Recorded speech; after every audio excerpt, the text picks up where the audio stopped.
Boa noite a todos. Boa noite a quem nos assiste pelas redes sociais. Boa noite também à espiritualidade desencarnada que está conosco neste momento. Sejam todos muito bem-vindos. Nós estamos aqui nesta casa de luz, nessa casa que nos acolhe, para aprender um pouco mais os ensinamentos de Jesus e agradecer por tudo que temos. Agradecer pela nossa vida, agradecer porque estamos iniciando mais um mês em nossas vidas, com saúde, com disposição, com alegria, estamos aqui. Muito obrigado, Senhor, por nos proporcionar estes momentos. Nos cuide sempre, nos ajude a seguir a nossa jornada com a Tua companhia, Senhor. Pai nosso que estás no céu, santificado seja o vosso nome. Venha a nós o vosso reino, seja feita a vossa vontade, assim na terra como no céu. O pão nosso de cada dia nos dá hoje. Perdoa, Senhor, as nossas ofensas, assim como nós perdoamos a quem nos tem ofendido. Não nos deixeis, Senhor, cair em tentação, mas livra-nos de todo o mal. Que assim seja. O tema de hoje, fenômenos psíquicos no Evangelho, vai ser explanado pela nossa colega, trabalhadora da casa, a Sandra S. Vamos vibrar para que ela possa transmitir tudo o que preparou com muito carinho e que a gente possa compreender e botar em prática. Sandra, bem-vinda.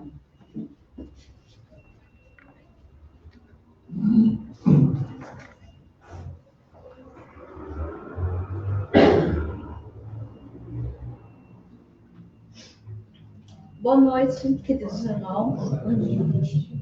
Sejam bem-vindos a mais uma live doutrinária, uma exploração doutrinária dessa noite. Nós agradecemos também a companhia de vocês que nos assistem pelas plataformas digitais e aos irmãos desencarnados que também se fazem presentes aqui. Agradecemos por estarmos aqui nessa oportunidade falando sobre como aconteceram esses fenômenos, né, no tempo antigo, que aquele povo chamava de maravilhoso ou sobrenatural. Será que isso é uma verdade? Após o evento do Espiritismo, a gente sabe que com a codificação, novas leis se fizeram necessárias para a nossa evolução, que é contínua, que é infinita e que vai muito além no tempo. Então, na nossa explanação doutrinária para essa noite, nós vamos explicar os fenômenos psíquicos à luz do Evangelho e esclarecer que eles se referem a eventos extraordinários realizados por Jesus e seus apóstolos, como eram as curas, a clarividência e as materializações que foram feitas, a época em que ele esteve aqui conosco no nosso planeta. Estimados irmãos, então, quando analisamos à luz do Espiritismo, esses eventos não são considerados milagres sobrenaturais e que anulam as leis naturais, mas sim manifestações da alma e do uso de fluidos espirituais. A doutrina espírita vem nos explicar o que cada ciência fez no início de seu surgimento, que são a revelação de novas leis e a consequência sobre os fenômenos compreendido no domínio dessas próprias leis. Pois o Espiritismo, ele considera que esses fenômenos estão conectados a existência dos espíritos e a intervenção deles no mundo material, sendo que, por faltar o conhecimento das leis divinas, os povos antigos classificaram esses fenômenos como sobrenaturais. Do mesmo modo que a física, a química, a astronomia e a geologia revelaram as leis do mundo, ele revela outras leis desconhecidas, as que regem as relações do mundo corpóreo com o mundo espiritual, sendo que essas leis bem compreendidas são as leis que regem as ciências e que se tornam as simples leis da natureza. E assim, queridos irmãos, o Espiritismo nos permite a explicação de certas ordens de fenômenos incompreendidos até o presente momento, pois ele destrói o que ainda restava no domínio do maravilhoso. Portanto, esse é um dos resultados do desenvolvimento da nossa ciência espírita, que pesquisa a causa de certos fenômenos. E com isso, ela acaba sobre muitos mistérios, levantando o véu de acordo com nossa capacidade de entendimento, pois sabemos que a natureza e tudo no universo acontece com amor, respeito e cuidado do nosso Criador, que é a inteligência suprema, causa primeira de todas as coisas, questão número 1 do Livro dos Espíritos, de Allan Kardec. Meus caros irmãos, então o Espiritismo, ele tira essa ilusão do caráter sobrenatural dos fenômenos psíquicos, explicando-os de forma simples e consistente. Sendo assim, o Espiritismo, ele não produz milagres nem prodígios de qualquer natureza, pois existe uma explicação lógica e racional para a manifestação dos fenômenos psíquicos.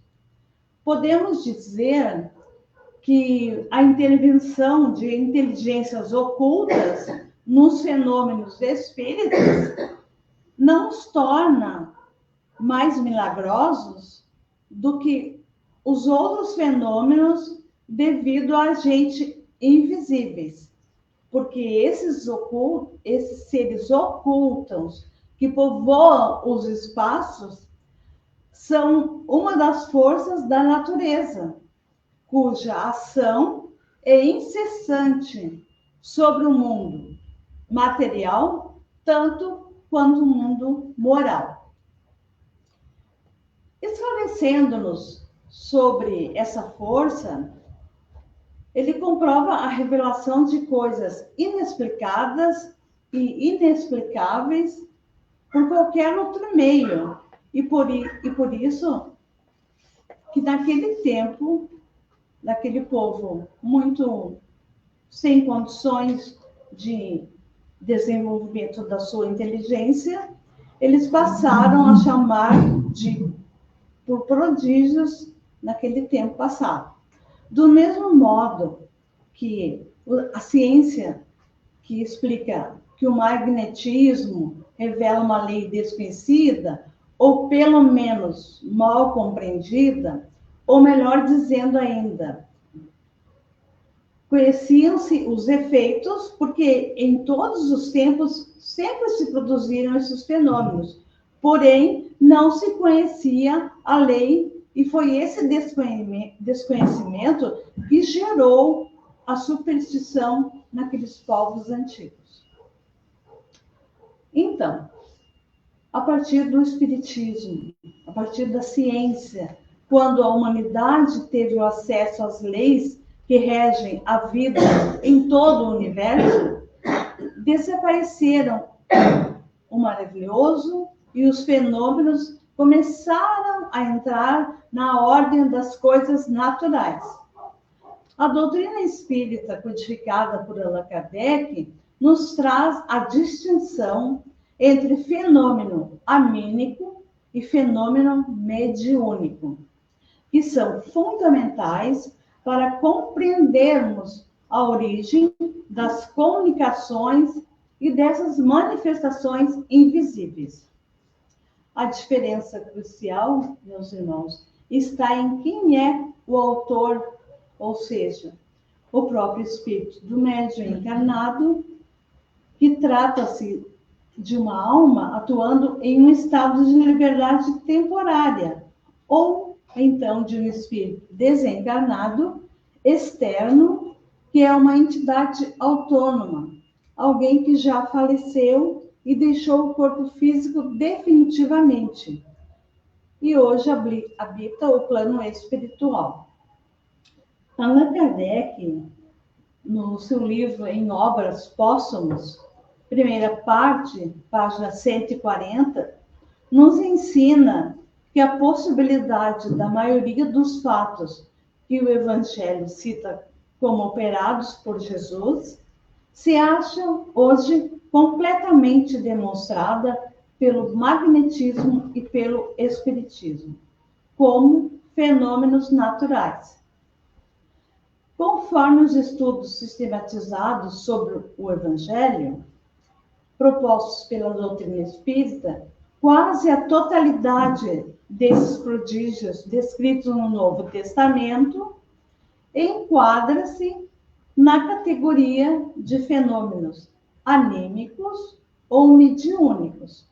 Chamamos de fenômeno anímico ou animismo, cujo termo vem do latim anima, que significa alma, e trata-se da manifestação da própria alma do médium. No Espiritismo, entende-se que a alma não fica completamente presa ao espírito, ao corpo físico. O espírito pode entrar num estado de emancipação através do sono, no transe ou no êxtase, e passa a agir de forma independente. Na origem do fenômeno anímico, o próprio espírito do médium se manifesta quando ele tem acesso às suas próprias memórias de vida passadas, seus conhecimentos latentes, ou então se projeta no espaço para ver e ouvir coisas que o seu corpo físico não alcançaria. E assim, podemos dizer que os fenômenos psíquicos intermediados por Jesus, em razão da grandeza do seu espírito, são por demais complexos para supô-los como de natureza mediúnica. É difícil imaginar que Jesus tenha agido como médium de outro espírito. Antes de tudo, precisamos compreender que Jesus não foi um filósofo e nem poderá ser classificado entre os valores propriamente humanos, tendo em conta os valores divinos de sua hierarquia espiritual, na direção das coletividades terrícolas. Ele era enviado de Deus.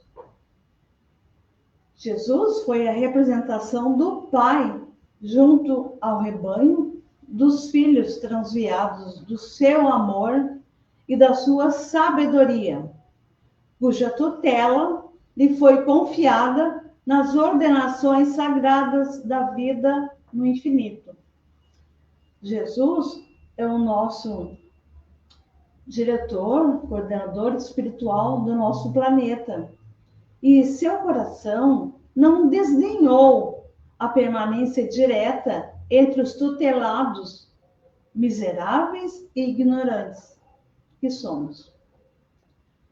Os fatos relatados no Evangelho nada tiveram de milagroso, no sentido teológico do termo, pois estavam fundamentados nas faculdades e nos atributos excepcionais do seu espírito.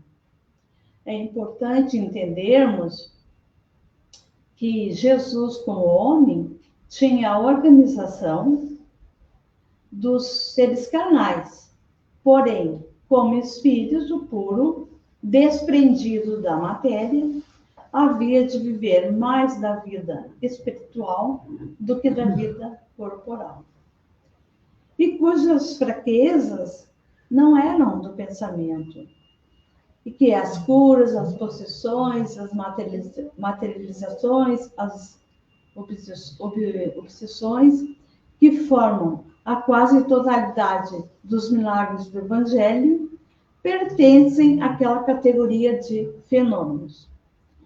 Então, estimados irmãos, sabemos que tais efeitos resultam de especiais aptidões e disposições psicológicas que são produzidos em todos os tempos e no seio de todos os povos, e que foram considerados sobrenaturais pela mesma razão que todos aqueles cuja causa não percebiam ou não entendiam. Citamos agora alguns fenômenos psíquicos provocados por Jesus. Fenômeno de dupla vista ou clarividência. Esse fenômeno ele pode ser atestado a título de exemplo nas seguintes citações evangélicas. No Evangelho de Mateus, capítulo 21, versículo 2, Jesus fala aos seus discípulos: "Ide à aldeia que está defronte de vós, e logo encontrareis uma jumenta presa e um jumentinho. Com ela, despreendei-a e trazei-os." Também em Mateus, no capítulo 26, versículo 20 e 21, "E chegada a tarde, assentou-se à mesa com os 12, e enquanto ele comia, disse: Em verdade vos digo que um de vós me há de trair." Outra passagem nós encontramos em Lucas, capítulo 5, versículos 4 e 6. "E quando acabou de falar, disse a Simão: Faze-te ao mar alto e lançai as vossas redes para pescar. E respondendo Simão, disse-lhe: Mas, mestre, havendo trabalhado toda a noite, nada apanhamos. Mas por que mandas, lançarei a rede. E fazendo assim, colheram uma grande quantidade de peixes que acabava se rompendo pelo peso. Sabemos que o conhecimento que Allan Kardec nos traz em suas diversas obras nos esclarecem de que nada apresentam de surpreendente esses fatos, desde que se conheça o poder da dupla vista e a causa, muito natural dessa faculdade. Jesus a possuía em grau elevado e pode dizer-se que ela constituía o seu estado normal, conforme atesta grande número dos atos de sua vida, os quais hoje temos a explicá-los pelos fenômenos magnéticos e o espiritismo. A pesca qualificada de miraculosa igualmente se explica pela dupla vista, pois Jesus não produziu espontaneamente peixes onde não os havia. Ele viu com a vista da alma, como poderia fazer um vigilante atento, o lugar onde se achavam os peixes, e disse com segurança aos pescadores que lançassem ali as suas redes. Queridos irmãos, nesse fenômeno de dupla vista ou clarividência, o médium vê coisas distantes ou invisíveis, através de sua própria capacidade espiritual, sem que um espírito externo lhe precise soprar a informação. Nesse contexto, esse fenômeno mostra a percepção de realidades que vão além dos 5 sentidos físicos. E no livro do Evangelho segundo o Espiritismo, que foi publicado por Allan Kardec em 1864, nos traz como foco principal a moral cristã e os ensinamentos sobre a ótica espírita. Já o Livro dos Espíritos vem fundamentar as bases filosóficas, morais e científicas da doutrina espírita. E o Livro dos Médiuns tem como objetivo principal os assuntos sobre os fenômenos mediúnicos. Fica, então, a nossa dica para aqueles irmãos que desejam se aprofundar nos ensinamentos da ciência espírita, essa bibliografia. No entanto, as obras de Kardec, elas abordam, explicam e contextualizam diversos fenômenos psíquicos e mediúnicos, citados nos evangelhos bíblicos, despindo-os do caráter sobrenatural ou milagroso e reinterpretando-os como leis naturais da alma. Abordamos agora os fenômenos de cura, os milagres de Jesus. Caros irmãos, os fenômenos psíquicos realizados por Jesus e por seus apóstolos, seus discípulos, eram tidos como milagres ou de ordem sobrenatural. A doutrina espírita, como já falamos, veio nos esclarecer quanto à origem e à forma da manifestação desses fenômenos, provando a possibilidade deles. O fenômeno mediúnico ou mediunidade, cujo termo vem de médium, que significa meio ou intermediário, entre os planos físicos e o espiritual.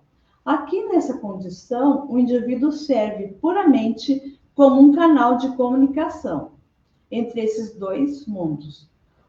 O processo ocorre quando o médium capta a influência, o pensamento ou a energia do espírito e traduz isso para o nosso plano físico, seja por meio da escrita, da fala ou de efeitos físicos. Jesus utilizava o seu magnetismo espiritual puro. Sendo um espírito de altíssima evolução, sua atmosfera fluídica tinha um imenso poder regenerador. Ao combinar o seu próprio fluido vital superior com a fé, que funciona como um elemento receptivo psíquico do paciente, ele conseguia modificar instantaneamente o perispírito, que é o corpo fluídico da alma do enfermo. Como nós temos pouco tempo, a doutrina espírita explica muito bem as 3 partes principais do homem, que formam o homem. O corpo, que é essa vestimenta grosseira que nós temos, o perispírito, que faz a ligação com o espírito. Então, 3 partes. Mas, como nós temos um tempo limitado, nós temos que seguir à frente. Por isso, a recomendação da leitura, que é magnífica, de Allan Kardec.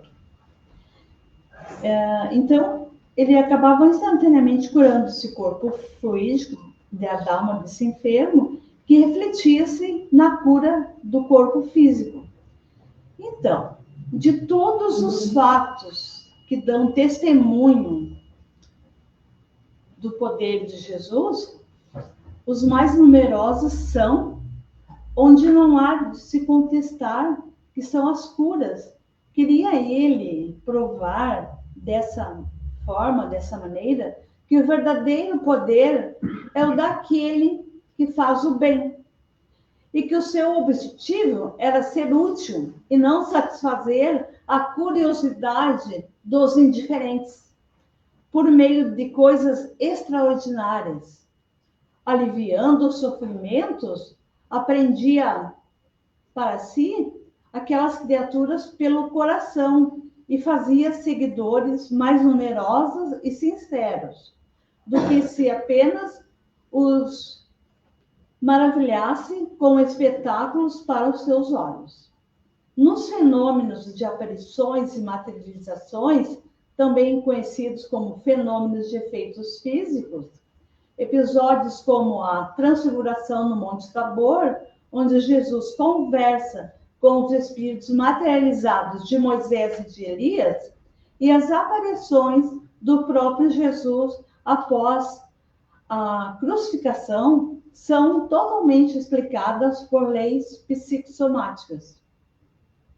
E como reflexão final, meus queridos irmãos, consideramos que os fatos extraordinários da vida de Jesus marcaram a sua passagem entre nós nesse plano. Entretanto, esses não foram seus maiores feitos.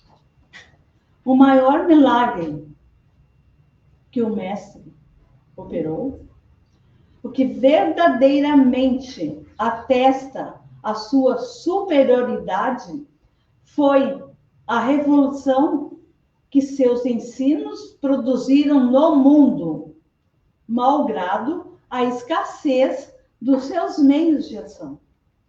Com efeito, Jesus, obscuro, pobre, nascido na mais humilde condição, no seio de um povo pequenino, quase ignorado e sem preponderância política, artística ou literária.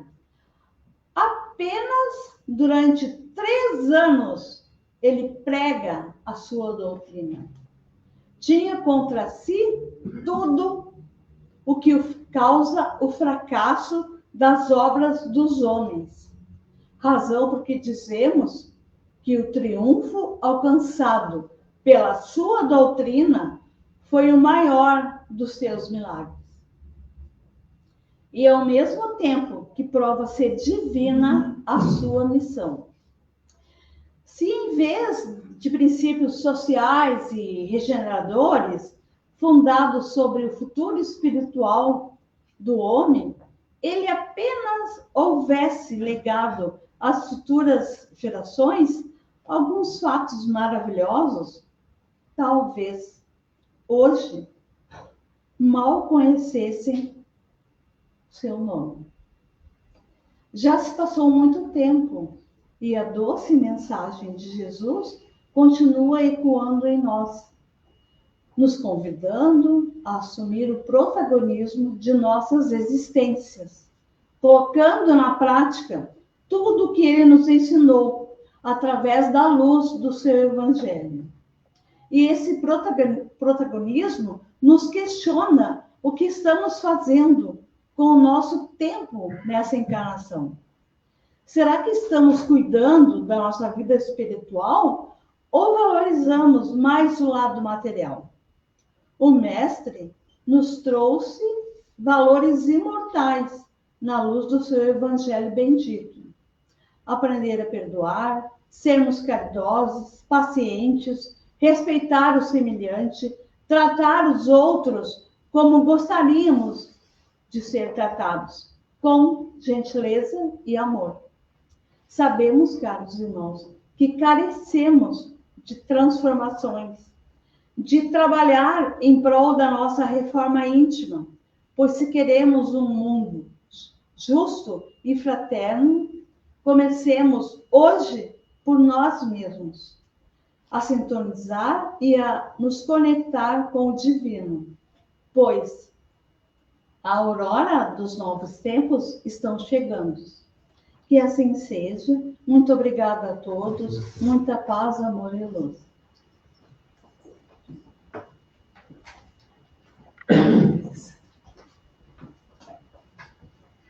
Muito obrigada, Sandra. e o que tiramos, a grandiosidade do nosso Mestre, com simplicidade, com humildade. Quem sabe um dia nós consigamos pensar nisso. Nós vamos fazer agora a segunda parte do nosso período. Vamos lembrar de todos aqueles que nos são queridos, que estão com alguma necessidade, sejam eles encarnados ou desencarnados. Vamos pensar neles, enviar nossas boas energias e pedir para que o Mestre Jesus consiga abraçar a todos, acalentando, dando a eles o conforto necessário. Agora vamos fazer o nosso passe de forma coletiva. Convido a todos a fechar os nossos olhos, elevando o nosso pensamento a Deus, a Jesus e a espiritualidade benfeitora que se faz aqui presente. Neste momento, eles estão nos dando assistência, com fluidos de amor, de paz, de harmonia, estão nos dando o amparo necessário para que possamos sair daqui fortalecidos, para seguir com fé e enfrentar os nossos desafios. Agradecendo o trabalho da espiritualidade, nós rezamos. Pai nosso, que estás no céu, santificado seja o vosso nome. Venha a nós o vosso reino e seja feita a vossa vontade, aqui na terra como em todos os lugares. O pão nosso de cada dia nos dai hoje. Perdoai, Senhor, as nossas ofensas, assim como nós perdoamos a quem nos tem ofendido. Não nos deixeis cair nas tentações e livra-nos, Senhor, de todos os males. Que assim seja. Nós agradecemos a presença de todos e convidamos para próximo sábado, estamos novamente aqui, 19 horas. Amanhã também, quem pode, temos o Evangelho híbrido aqui na casa, também 19 horas. Mas antes de sairmos, eu quero deixar uma mensagenzinha. Recebi naqueles bons dias um bem-vindo a agosto. Bem-vindo a agosto com gosto de lutar, com gosto de superar, com gosto de vencer, com gosto de perdoar, com gosto de amar, com gosto de surpreender, com gosto de confiar, gosto de agradecer. Vem com gosto ao nosso gosto, ao gosto de Deus. Uma boa noite a todos e vamos em paz.